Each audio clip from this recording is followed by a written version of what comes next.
Que la grâce de notre Seigneur Jésus-Christ, l'amour de Dieu et la communion du Saint-Esprit soient avec vous. Amen. Soyez toutes et tous les bienvenus en ce 5e dimanche après Pâques. Nous sommes présents dans cette Église telle que nous sommes, avec ce qui nous réjouit et ce qui nous peine, avec nos espérances et nos découragements, avec ce qui en nous est lumière ou obscurité. Ce jour, appelé Rogate, qui signifie prier en latin, nous invite à questionner la place de la prière dans notre quotidien, dans notre vie religieuse et spirituelle.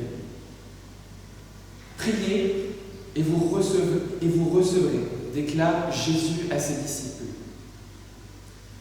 Réjouissons-nous de ce temps que nous allons passer ensemble ce matin sous le regard de notre Seigneur, et nous commençons avec le premier chant « Réjouis-toi, peuple fidèle », les strophes 1, 2 et 5.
vous invite à vous lever. Nous prions en antiphonant les paroles du psalmiste au psaume 95, l'assemblée prenant les phrases décalées qui sont en gras. Venez, crions de joie pour le Seigneur. Acclamons notre rocher, notre salut. Allons jusqu'à lui en rendant grâce. Par nos hymnes de fête, acclamons-le. Oui, le grand Dieu, c'est le Seigneur. Le grand roi au-dessus de tous les dieux. Il tient en main les profondeurs de la terre. Les sommets des montagnes sont à lui. La mer, c'est lui qui l'a faite. Les terres, ses mains les ont pétries. Entrez, inclinez-vous, prosternez-vous. Adorons le Seigneur qui nous a fait. Oui, il est notre Dieu. Nous sommes le peuple qui conduit. Chantons gloire au Dieu trois fois saint, Seiden Vater.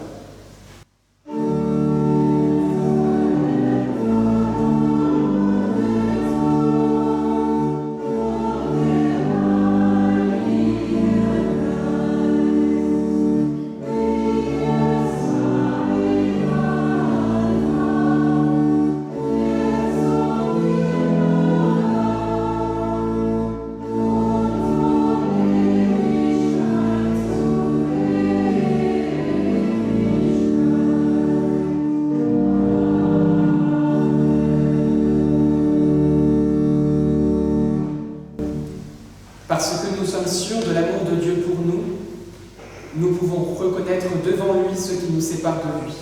Nous prions. Ô Dieu, nous reconnaissons que par nous-mêmes, nous n'avons rien qui soit digne de ton amour. Et nous confessons qu'il y a beaucoup en nous pour te déplaire et pour t'offenser. La tiédeur de notre amour, la faiblesse de notre foi, la pauvreté de notre service. Ô Père miséricordieux, nous te supplions de nous pardonner.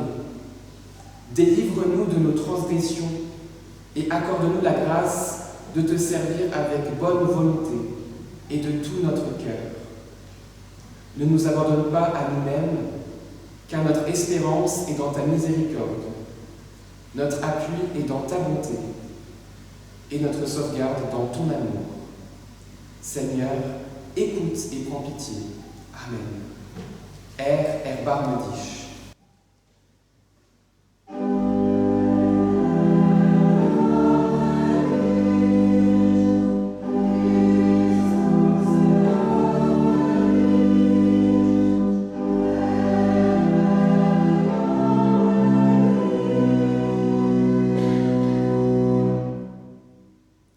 Dieu notre Père nous a fait miséricorde. En Jésus-Christ, il nous pardonne notre péché. Il nous dit, je vous donnerai un cœur nouveau, je mettrai en vous un esprit nouveau. J'enlèverai votre cœur de pierre et je vous donnerai un cœur de chair. Je mettrai en vous mon esprit. Alors, vous suivrez mes préceptes, vous observerez mes commandements, et vous y serez fidèles. Oui, celui qui met sa confiance en Dieu et trouve sa joie en Jésus-Christ sera sauvé. Ayons confiance et marchons à la suite du Seigneur. Chantons à Dieu notre reconnaissance. Ehre sei Gott in der Höhe.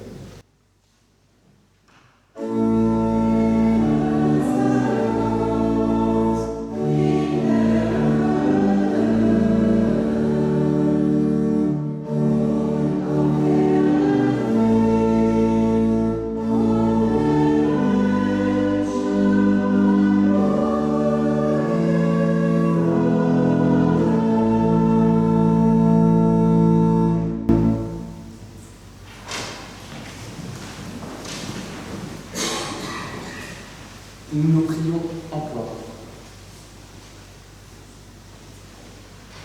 Dieu notre Père, tu as promis d'exaucer les prières qui te sont présentées au nom de ton Fils. Enseigne-nous à prier de telle manière que nous attendions tout de toi. Assurés que tu entends et nous comble, aujourd'hui, pour les siècles des siècles.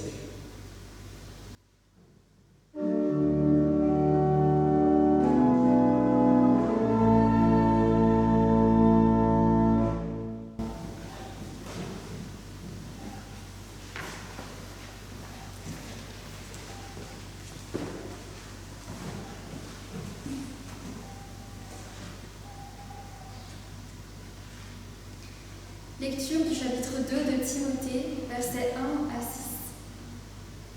En tout premier lieu, je recommande que l'on adresse à Dieu des demandes, des prières, des supplications et des remerciements pour tous les êtres humains. Il faut prier pour les rois et tous ceux qui détiennent l'autorité, afin que nous puissions mener une vie tranquille, paisible, respectable, dans un parfait attachement à Dieu. Voilà ce qui est bon et agréable à Dieu notre Sauveur, qui veut que tous les humains soient sauvés et parviennent à connaître la vérité. Car il y a un seul Dieu et un seul intermédiaire entre Dieu et l'humanité, l'homme Jésus-Christ qui s'est donné à lui-même comme rançon pour la libération de tous. Il a apporté ainsi, au temps fixé, la preuve que Dieu veut que tous les humains soient sauvés.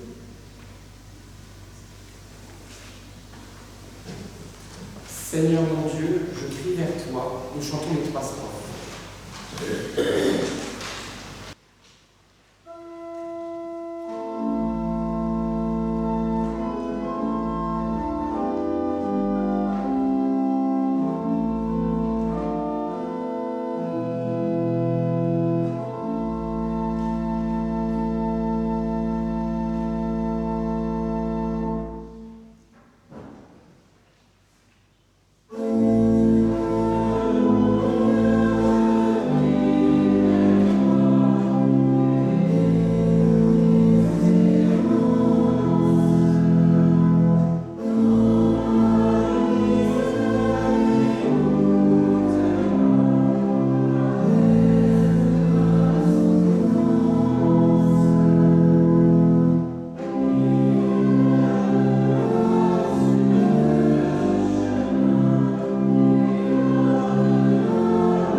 Et nous acclamons l'Évangile en chantant Alléluia. Alléluia.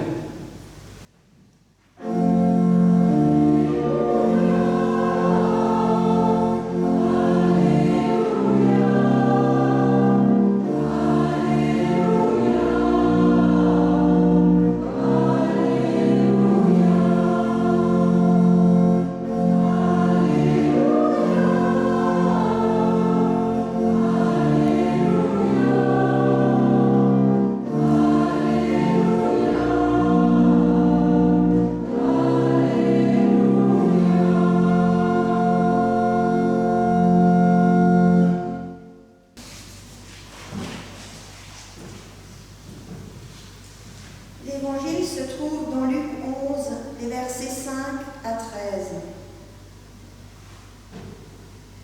Jésus leur dit encore, « Supposons ceci. L'un d'entre vous a un ami qui s'en va trouver chez lui à minuit pour lui dire, « Mon ami, prête-moi 3 pains. Un de mes amis qui est en voyage vient d'arriver chez moi et je n'ai rien à lui offrir. » Et supposons que l'autre lui réponde de l'intérieur de la maison, « Laisse-moi tranquille. La porte est déjà fermée à clé, mes enfants et moi sommes au lit. Je ne peux pas me lever pour te donner des pains. » Eh bien, je vous l'affirme, même s'il ne se lève pas par amitié pour les lui donner, il se lèvera pourtant et lui donnera tout ce dont il a besoin, parce que son ami insiste sans se gêner. Et moi, je vous dis, demandez et vous recevrez, cherchez et vous trouverez, frappez et l'on vous ouvrira la porte. Car quiconque demande reçoit, qui cherche trouve et l'on ouvrira la porte à qui frappe. Si l'un d'entre vous est père, donnera-t-il un serpent à son fils alors que celui-ci lui demande un poisson? Ou bien lui donnera-t-il un scorpion s'il demande un œuf? Tout mauvais que vous êtes, vous savez donner de bonnes choses à vos enfants. À combien plus forte raison donc le Père qui est au ciel donnera-t-il le Saint-Esprit à ceux qui le lui demandent?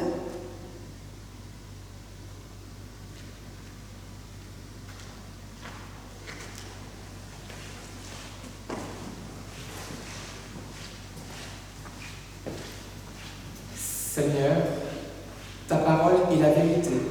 Enseigne-nous à marcher selon ta vérité. L'Oxaïdir au Christ.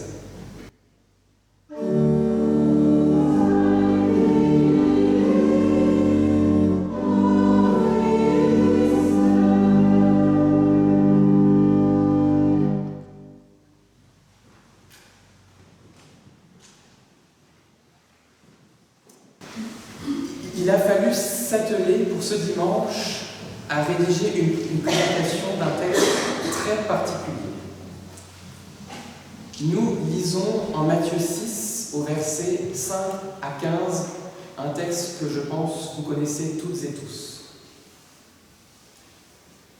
Quand vous priez, vous ne serez pas comme les hypocrites. Ils aiment à prier debout dans les synagogues et au coin des grandes rues, pour que tout le monde les voie. Je vous le déclare, c'est la vérité, ils ont déjà leur récompense. Mais toi, lorsque tu veux prier, entre dans ta chambre, à l'écart, ferme la porte pour prier ton Père qui est là, dans cet endroit secret. Et ton Père, qui voit que ce que tu fais en secret, te récompensera. Quand vous priez, ne répétez pas sans fin les mêmes choses comme les païens. Ils pensent qu'ils seront exaucés en multipliant les paroles. Ne les imitez pas, car votre Père sait de quoi vous avez besoin, avant même que vous le lui demandiez. Vous donc, priez ainsi. Notre Père qui est dans les cieux, que chacun reconnaisse qui tu es, que ton règne vienne, que ta volonté soit faite sur la terre comme dans les cieux. Donne-nous aujourd'hui le pain dont nous avons besoin. Pardonne-nous nos torts, comme nous pardonnons nous aussi à ceux qui nous ont fait du tort. Et ne nous laisse pas entrer dans l'épreuve, mais délivre-nous du mauvais. En effet, si vous pardonnez aux autres leurs fautes, votre Père qui est au ciel vous pardonnera aussi. Mais si vous ne pardonnez pas aux autres, votre Père ne vous pardonnera pas non plus vos fautes. La question du jour est la suivante. Avez-vous déjà réfléchi à ce que pouvait signifier la prière du Notre Père en la récitant.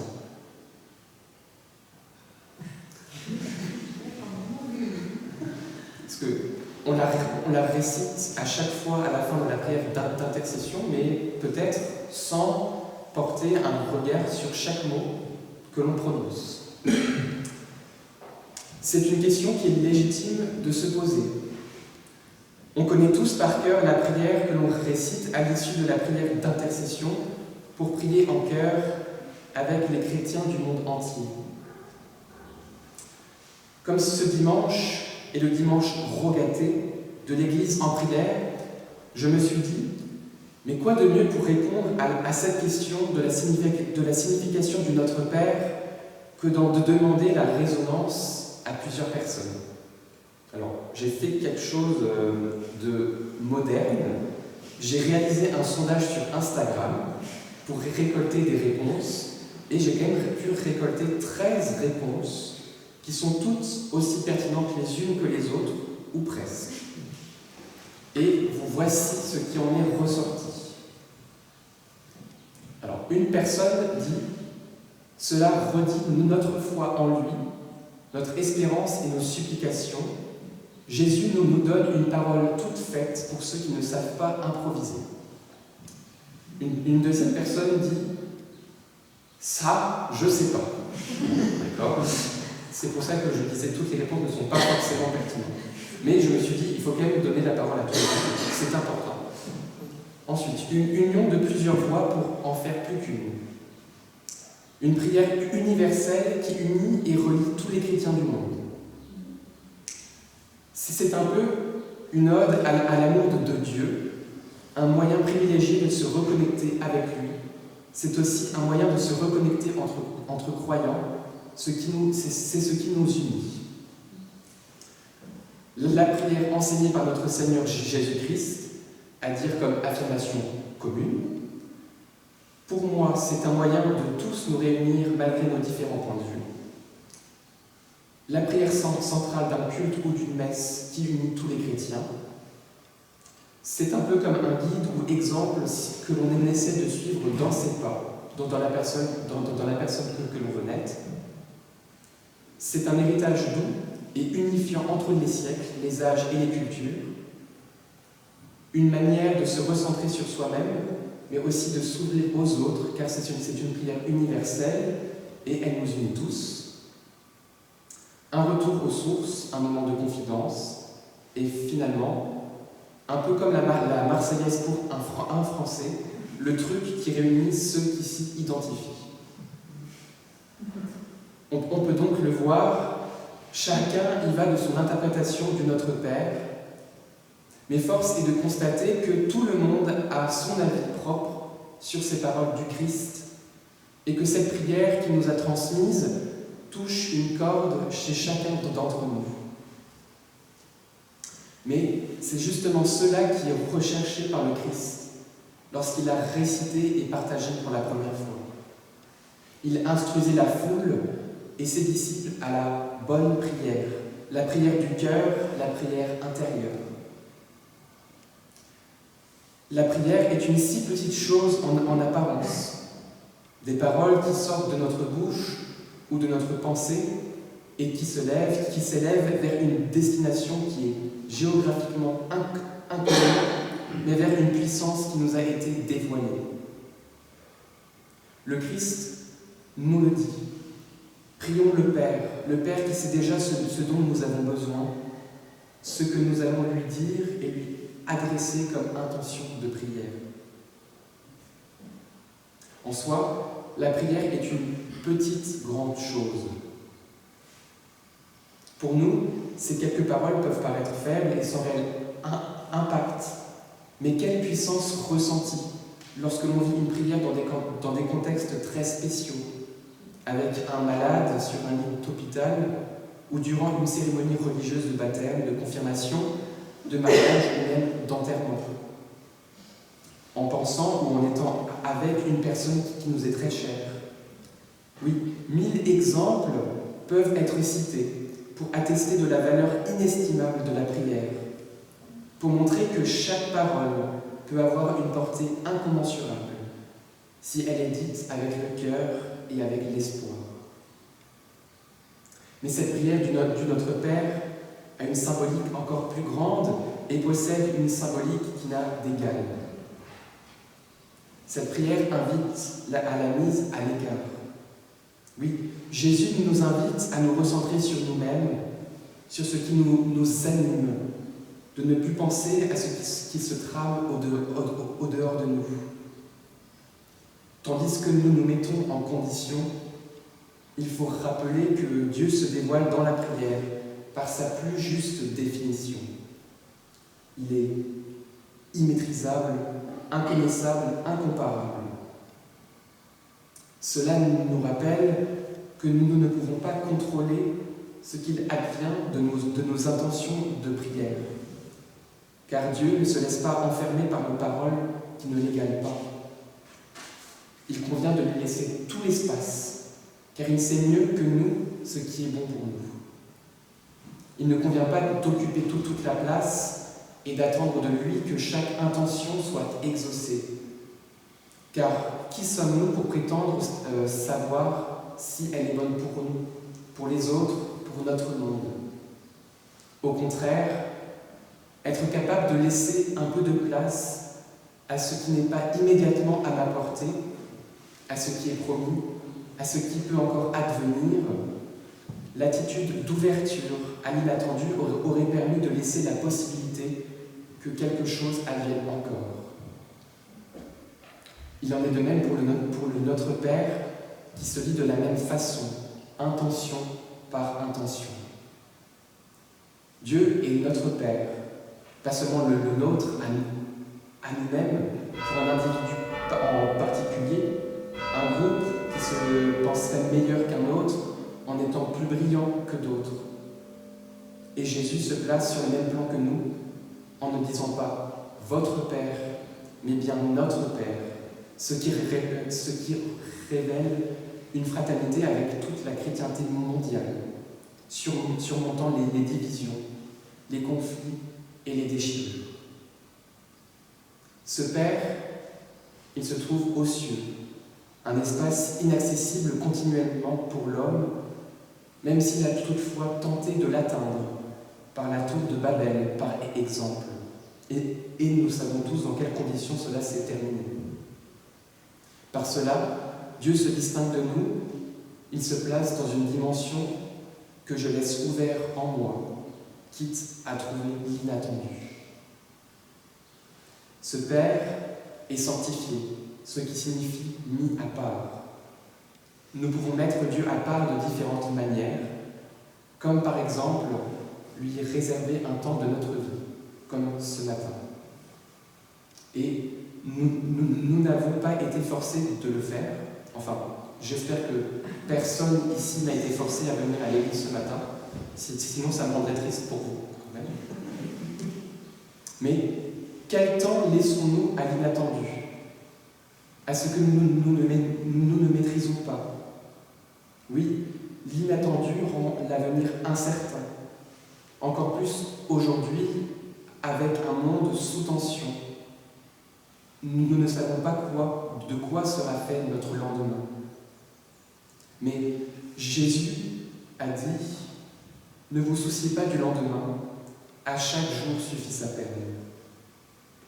Car même si nous ne savons pas quel jour le règne de Dieu adviendra, si sa volonté sera établie comme nous l'entendons sur la terre comme au ciel, ce qui ne sera jamais le cas, puisque Dieu n'attend pas notre accord dans sa volonté, mais laissons les choses advenir et qu'elles puissent se présenter à nous telles qu'elles seront. En se concentrant ensemble sur chaque jour, pleinement en ne pensant que sur ce que l'on vit présentement, au présent, et non pas à l'avenir proche, laissons notre Dieu nous accorder notre pain quotidien. Pain qui donne la force de nous lever chaque matin, qui nous donne l'énergie d'entreprendre les projets qui nous animent. Le pain quotidien qui nous est donné n'est pas demandé par les hommes et les femmes, mais il est accordé par Dieu, qui se place comme celui qui donne. Oui, il nous invite à nous placer dans une situation de recevoir et non de demander. Car celui qui prie ne demande pas à Dieu ce qu'il souhaite, d'obéir à ses désirs. Il demande à Dieu de savoir recevoir ce qui lui est donné. Car prier, c'est se placer en situation de recevoir la faculté de pardonner ceux qui nous ont offensés, de se pardonner soi-même pour ce que l'on a fait à d'autres. Si l'on se place dans la situation de recevoir, Dieu nous pardonnera, nous délivrera et nous aimera, ne nous laissant pas entrer en tentation. Oui, cette prière du Notre Père est riche de sens et nous rappelle la signification de la prière telle que nous l'a apprise Jésus-Christ. Ce que nous ne pouvons en comprendre, c'est qu'une prière telle qu'elle est décrite par Jésus, ce ne sont pas des mots. Prier, ce n'est pas tant qu'adopter une attitude de vie. Prier, c'est accepter de laisser de la place à ce que nous ne maîtrisons pas. C'est accepter de prendre la position de receveur plutôt que de demander. Chers frères et sœurs en Jésus-Christ, à l'image de cette représentation qui a été à cette représentation d'une église qui a été réalisée pendant une soirée de groupe de jeunes, et je vois que certains contributeurs sont ici ce matin. Cette église est avec un petit E, une communauté de croyants qui est unie par la prière.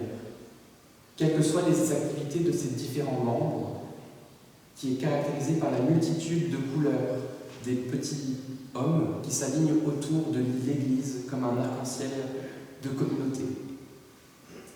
Malgré leurs différences d'âge, de préoccupations, une union se dessine entre chacun d'eux, tissée par cette prière du Notre Père. Elle nous concerne toutes et tous, même si nous n'en avons pas encore ou plus conscience. Mais au-delà de cette Église avec un petit E, il s'agit en réalité de toute l'Église avec un grand E, celle de tous les chrétiens. L'Église de Jésus-Christ qui est reliée par la prière du Notre Père. Nous ne pourrons pas mentionner ce matin toutes les communautés ni toutes les langues dans lesquelles sont prononcées les paroles du Notre Père, tellement elles sont multiples. Mais elles soulignent la diversité qui est unie dans l'unité du Notre Père. Quelle beauté, quel magnifique message de savoir que les églises à l'autre bout du globe prient avec et pour nous, avec ces paroles que le Christ nous a enseignées, que notre Père nous attend, qu'il sait qui nous sommes et que nous ne formons qu'un grâce à lui. Ainsi, apportons-lui notre attention. Soyons prêts à être témoins de son attention pour la terre et sa population. À l'image de cette Église que nous avons devant nos yeux, rassemblons-nous en farandole d'espérance et de joie devant notre Seigneur. Amen.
cérémonie un peu particulière.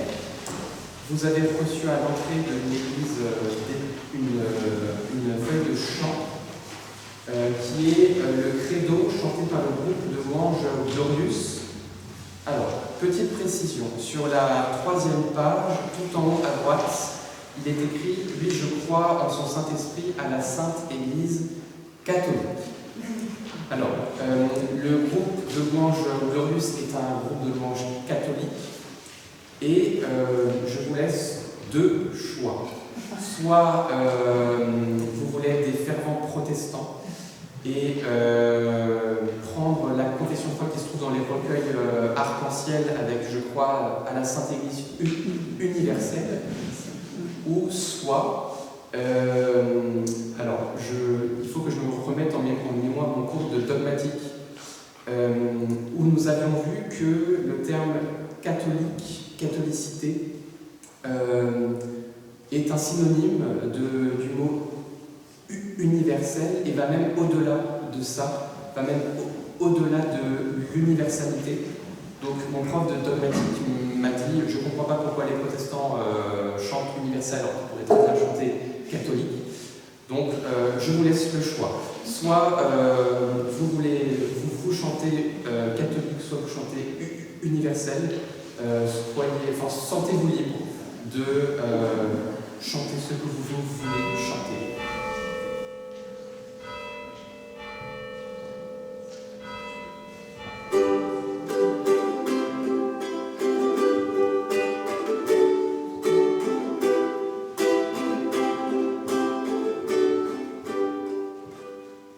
Jésus.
intercession où nous prions les uns avec les autres et les uns pour les autres. Seigneur, donne-nous de comprendre ce que tu attends de nous et d'avoir la force de l'accomplir fidèlement, afin que ton Église soit vraiment le temple de l'Esprit Saint. Nous te prions pour tous les membres de notre famille paroissiale, en particulier pour celles et ceux que visite la maladie et l'affliction. Nous te prions pour celles et ceux qui vivent chaque jour à nos côtés, quel que soit le lien qui nous unit à eux, pour celles et ceux qui nous aident de leur présence, de leur affection et de leur exemple. Souviens-toi de ceux qui doivent vivre dans la solitude, de ceux qui n'ont personne pour les encourager et les conseiller, de ceux qui sont condamnés à un long emprisonnement, de ceux qui sont méprisés et délaissés. Prends soin de ceux qui ont été chassés de leur foyer ou reniés par leur famille, de ceux qui sont exilés, de ceux qui sont séparés par la force et qui sont sans nouvelles de leurs proches. Dispose nos cœurs et nos mains à venir en aide à leur détresse. Que l'Église soit pour eux un lieu de recueillement, d'écoute, de lumière et de solidarité. Nous te prions pour celles et ceux que la haine agite. Donne-leur l'apaisement de ton évangile. Accorde cette grâce, que le jour ne se referme pas sur leur colère, mais qu'ils puissent se réconcilier sous ton regard. Et dans le silence, confions à Dieu ce qui nous tient particulièrement à cœur.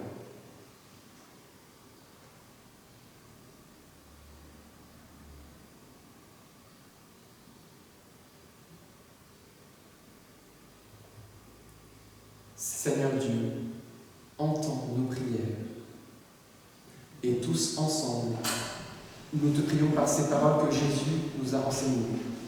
Notre Père, qui es aux cieux, que ton nom soit sanctifié, que ton règne vienne, que ta volonté soit faite sur la terre comme au ciel. Donne-nous aujourd'hui notre pain de ce jour. Pardonne-nous nos offenses, comme nous pardonnons aussi à ceux qui nous ont offensés. Et ne nous laisse pas entrer en tentation, mais délivre-nous du mal. Car c'est à toi qu'appartiennent le règne, la puissance et la gloire, au siècle des siècles. Amen.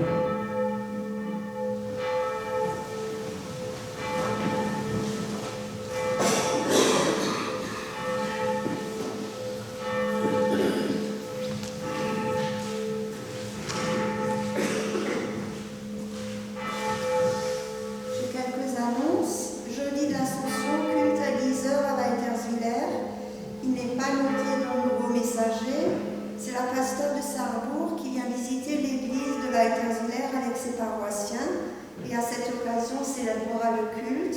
Les paroissiens des 5 clochers sont invités à y assister également. Dimanche prochain, 17 mai, culte à 10h à Weilbourg. Un prospectus pour le centenaire des EUL est à votre disposition à la sortie.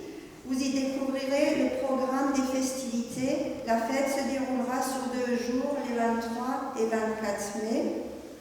Prochaine marche des Lassances, mardi 19 mai, départ à 18h30 à la salle polyvalente de Rothbach. Première marche flambée de cette année, elle aura lieu le 13 juin sur inscription auprès des conseillers comme d'habitude. Et puis, vous êtes tous très cordialement invités au verre de l'amitié qui sera servi à l'issue de ce culte. J'ai rien oublié.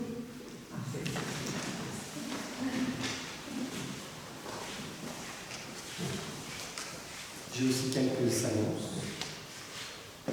Je voulais remercier Jean-Jacques de nous avoir accompagnés alors, Florine et Mireille pour la lecture, Christophe pour nous avoir cherché à la gare, sinon on ne serait pas arrivé à l'heure. Et je suis vraiment très heureux de revenir ici, là où tout avait commencé, lorsque j'avais le meilleur maître de stage possible, nous pourrons prendre le dernier chant sur les routes de l'Alliance.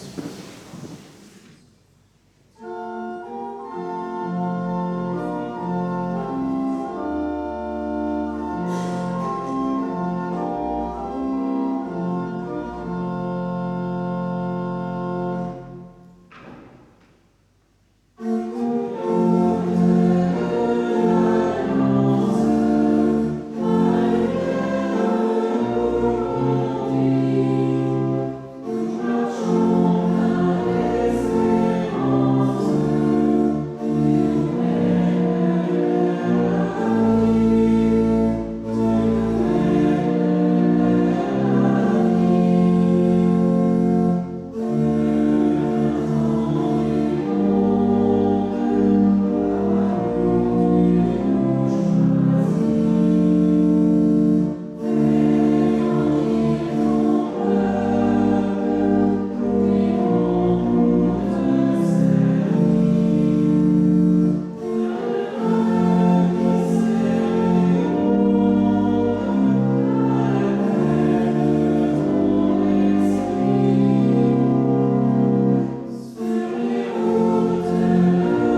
Le verset qui nous est donné pour la semaine qui s'ouvre devant nous est issu du livre des Psaumes. Il y est dit « Béni soit Dieu, qui n'a pas écarté ma prière, ni détourné de moi son amour. » Et nous demandons à Dieu de nous accorder sa bénédiction. Que le Dieu de l'espérance, source de paix, vous sanctifie entièrement et que tout votre être, l'esprit, l'âme et le corps, soient remplis de joie et de paix dans la foi, pour que vous débordiez d'espérance par la puissance du Saint-Esprit. Il vous bénit, celui qui est Père, Fils et Saint-Esprit. Amen. Amen. Je vous souhaite à toutes et tous un très bon dimanche. Merci. Merci.